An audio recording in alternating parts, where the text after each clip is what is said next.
everyone, welcome to Single and Married with Ezzy. I am excited to have you today. Thank you for joining me. My name is Ezzy Odimoko. I'm a mom, a pastor's wife, and author of 2 books, Relationship Smart, Love, Courtship, and Marriage for Every Woman, and Brighter Days, 100 Thoughts of Hope, Love, and Blessings. Both books are available for you on Amazon or anywhere you get your books. Today, I want to talk to you about tips for marital success. Tips for marital success. And I'm going to be sharing with you from a popular story about Esther. We find that in Esther chapter 2. We know Esther was a young orphan girl that was raised by her uncle, Mordecai, and she was raised and prepared, and she eventually married the king.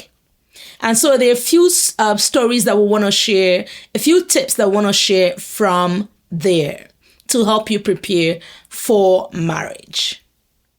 The first tip is nurture your family ties.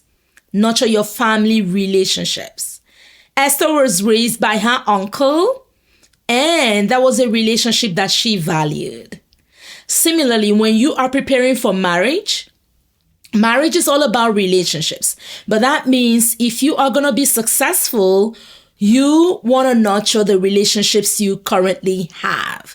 Relationships you have with your mother, your father, your siblings, your uncles, aunts, guardians, whoever in your life that maybe has raised you, right? Those relationships you have are going to be critical to your success. What I find is a lot of times people want to get rid of the relationships they currently have and jump into marriage, right? And sometimes they ruin those relationships, they destroy those relationships while hoping to go into marriage and form a new one. So marriage is only going to be an extension of the relationships you currently have, right? When you get married, you're getting into this relationship with your spouse, with his family or her family, right? So in order for you to be successful, it's going to be critical that you go from a strong place. Value your family connections, the relationships you have right now. And if perhaps, something is not quite how it should be, take time to resolve whatever issues there could be, right? So that you have a great, solid relationship where you are right now, because that is going to help you be successful as you form your new relationship with your spouse and their family. The second tip I want to share with you is to live within your means. When you look at the story of Esther, in Esther chapter 2, the Bible tells us that Esther was provided certain materials, right, by Haggai to help her to prepare. And she used the things that she was given, right, and helped her to prepare to meet the king. Similarly, as a woman, as a single lady preparing to get married, it will be very important that you live within your means. You live within what you are able to provide for yourself if you're working and have the means and ability, or what your parents are able to provide for you if you happen to still live with your family. The reason this is important is that many ladies have hurt their chances and their relationships by living outside or above their means. And so when the person meets them, they're interested in them, but they don't know, how am I going to be able to maintain this person who is living like this, right? You say you're a student, maybe you're not working, but you're just living such flamboyant life and living way above your means. And when you do that, you actually scare people off who want to come into your life, right? And also, when you live within your means, you notice that you don't see potential suitors as, people who are just gonna be there to foot your expenses, right? Or to pay your bills. And so you don't turn people off by your asks and your demands and your wants, right? Many young ladies would have been good relationships because they come into the relationship always asking. They come into a relationship, sometimes the person has only said hello, and the next thing you're asking them for this, for that, for this and that, and more, right?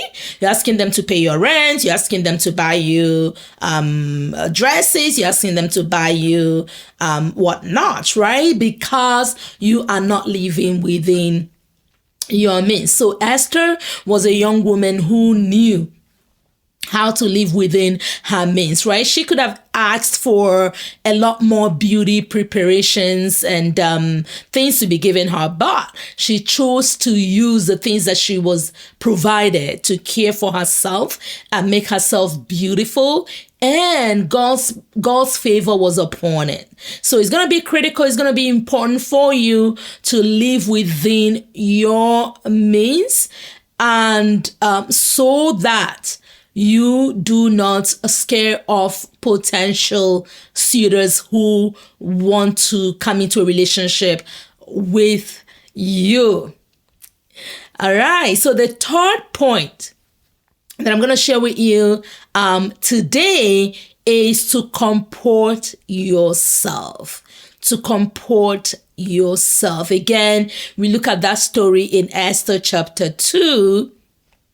And we could really see Esther working very closely with Haggai, the man who was appointed to help her to prepare, right? And she sought advice from him, and she really followed what she was being asked to do, right? And similarly, you want to comport yourself as a young woman, as a lady, right? You don't want to present yourself as being desperate. You don't want to present yourself as, it's a do or die, I'm going to have you, I'm going to get you one way or the other. You must be in my life. No. And comporting yourself, holding your own, managing your emotions, and managing yourself is going to be very important for you to be successful in your relationship. Typically, men don't like people who run after them, who act desperate, right? Because naturally a man is designed to go after what he is or who he is interested in. And so when you turn that table and begin to be the one chasing after them, you kind of make them to lose interest, right? So yes, you want to show interest. If you're interested in someone, you do want to show interest. Let the person know that, yes, I'm also interested, but you don't want to, become acting so desperately and just kind of forget who you are and running after the person and behaving in such a way that you turn the person off. No, you want to hold your own. You want to comport yourself so that you can attract the right persons to your life. All right. The fourth point I'm going to share with you today, before we call it a day. Again, if you're joining us, we are talking about tips for marital success, tips for marriage success. And we're taking a couple points from the life of Esther in Esther chapter 2. And we said Esther was a young woman raised by her uncle Mordecai.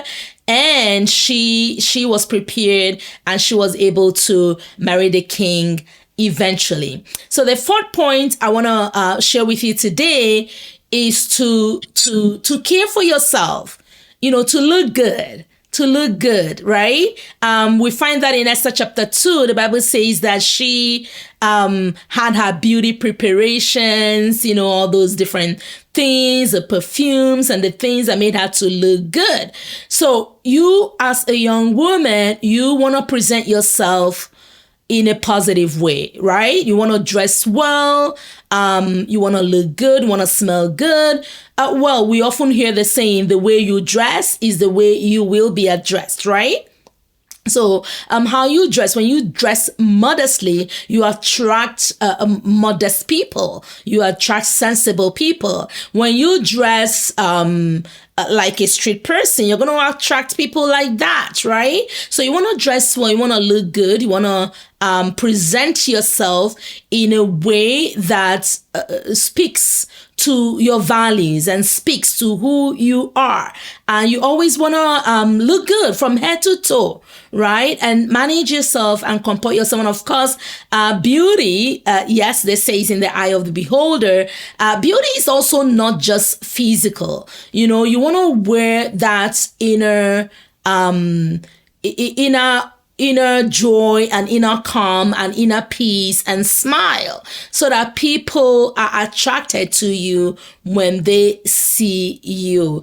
You always want to look good, not just when you're going out, even when you are at home, even when you're just, wherever you are, you always want to be presentable, because you just never know who is around the corner, who is looking at you, who is admiring you, who wants to get to know you more. But again, we don't just want to look good outside. We want to look good inside with those qualities of kindness, qualities of joy, fruits of the spirit, right? Wear those inside, because when you are happy inside, it shows on the outside who you truly are.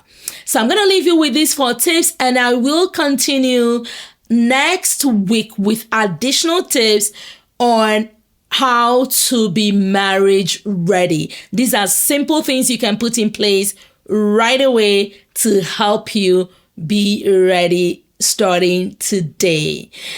Don't forget, I have my marriage mentorship class. It is a free class. I welcome you to join us. We meet regularly to talk about things to help you prepare for marriage, or things to help you in marriage for those who are already married. And you'll find the tips and the links on how to join and be part of my class on the screen. And so till next time is goodbye and God bless from Single and Married with Ezzy. We'll see you. Bye-bye.